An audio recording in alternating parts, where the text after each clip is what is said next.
Does It Hurt to Die is an amazing name for a book. Why did you call it that? It was the part in the book where the little boy has experienced his father's death and asks the mother, does it hurt to die? And obviously that was what gave the book its name. Yeah. And the death in the book, relating to the little boy, what significance does that play in the book? That was his father, and he had seen his father go through a terrorist attack in a church and survive it, even though the father was shot and came close to dying, and 20 other people died in that church. His father survived it, and then under very strange circumstances, 2 weeks later, in the house where the little boy lived, the father was murdered. What's your background generally? I'm a surgeon. I grew up in New Zealand and then studied in South Africa, America, United Kingdom before settling in Australia. And the background of being a writer is that I always wanted to write, but I think one goes where your natural inclination is, and it was to medicine initially, and then to surgery, and then specialising in upper gastrointestinal and hepatobiliary surgery. And your medical knowledge comes through heavily in the book. What influence, I suppose, did that play on you writing it?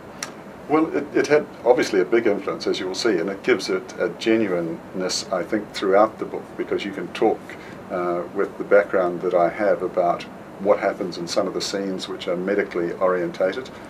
And also because prior to medicine I did a PhD which centred on politics and race in South Africa.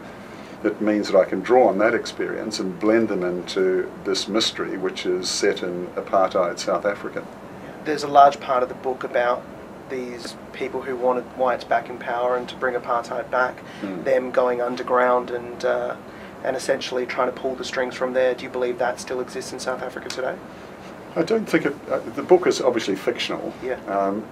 But it plays on that aspect which was apartheid, where you had radical white groups, the Afrikaner, set up groups that would try and preserve a white homeland up in the Free State. Yeah. And so the book obviously plays on the fact that that could still exist. Yeah. And I'm sure there are people who would still like to have that as a concept, or see that concept developed into reality.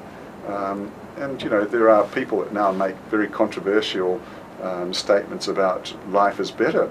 Life was better under apartheid than it is now, because of various factors that haven't developed as a result of the freedom and of expression and a new government. Yeah, so taking it right back, I should have asked this at the beginning, but if you were to describe what the book is about in a couple of sentences, how would you describe it?